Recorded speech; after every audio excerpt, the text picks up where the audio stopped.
Kaya pala hindi nagtuloy-tuloy yung 6 digits earning ko. Ay, sayang yun. Uy, wag niyo 'tong gawin. Diyan pala kayo.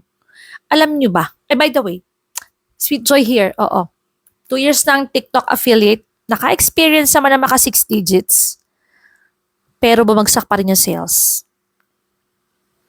Kaya eto, nandito ako sa harap nyo. Ayan, nabubulol pa. Gusto ko lang i-share yung mga don'ts. Yung mga hindi nyo dapat gawin. Kung gusto nyo talaga na magtuloy-tuloy yung earnings nyo dito sa pagti-TikTok affiliate. Kasi nakakalungkot man, pero talaga sumadsad ulit yung account ko kahit from dito, sad-sad ulit. Tapos yung tipong nabe-burnout ka na, nauubusan ka na. So, ang ginawa ko na lang, nag-analyze na lang ako. Inanalyze ko yung mga naging attitude ko dun sa mga nakaraang months kung bakit bumagsak yung sales ko kahit dati naman bongga, 'di ba? Sakit, saklap. Pero sa isang banda, na-feel ko rin, kailangan ko na rin, parang na-feel ko rin na maging grateful din na, 'di ba, nabigyan na rin tayo ng chance na maka-earn ng ganun. Kumbaga, kung sa negosyo, hindi naman natalo, hindi naman na tayo talo.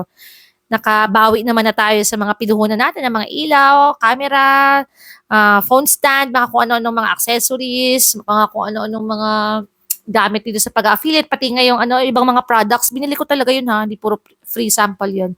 So grateful na rin naman na tayo. At the same time, sobrang nandun pa rin yung frustration, disappointment, tsaka regrets. Kasi nga, hindi ko natuloy-tuloy yung 6 digits earning ko.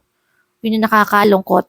Kaya, inanalyze ko na lang yung mga maling nagawa ko na sana hindi ko na ulitin at i-improve ko na. At the same time, sinishare ko na din sa inyo para if ever man na dumating kayo sa point na umaangat na, iwasan nyo na yung mga bagay na to para hindi kayo magaya sa akin na from dito, bumagsak pa. Kaya sana kayo mga co-affiliates ko, sincerely, sana yung mga nahirapang makaangat, pero tuloy-tuloy lang. Kumbaga slowly but surely. Kaya sana wag nyo na tong gagawin. Please lang.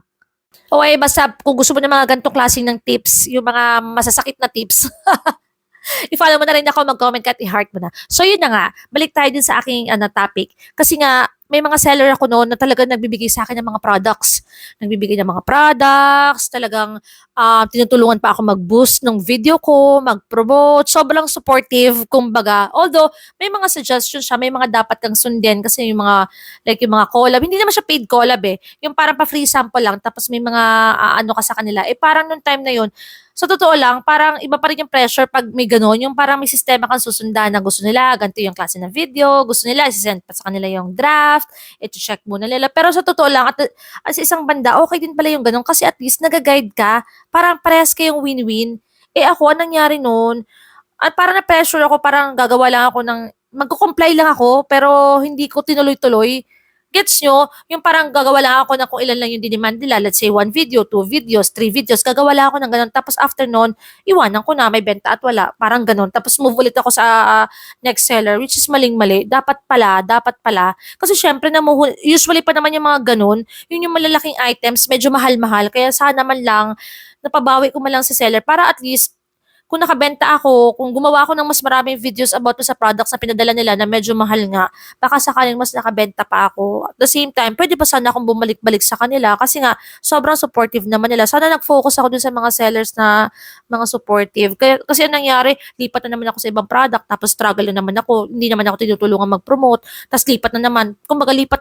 Kaya parang ang nangyari, nawala na rin yung mga supportive ano ko, sellers. Kasi nga, hindi ko masyadong natutukan, masyado akong parang na-stress dun sa paggawa ng mga pag-comply sa mga ano nila, gusto nila. Ang ending, nag-comply lang ako kung ilan yung gusto nila, tapos hindi ko na binalikan.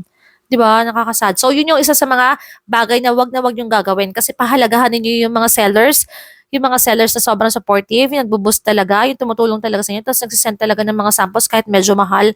So, focus kayo doon. So, yun lang. Sana may napulot kayo, sana may natutunan kayo, at sana kung umangat man kayo, tuloy-tuloy na kayo at hindi kayo gumaya sa akin.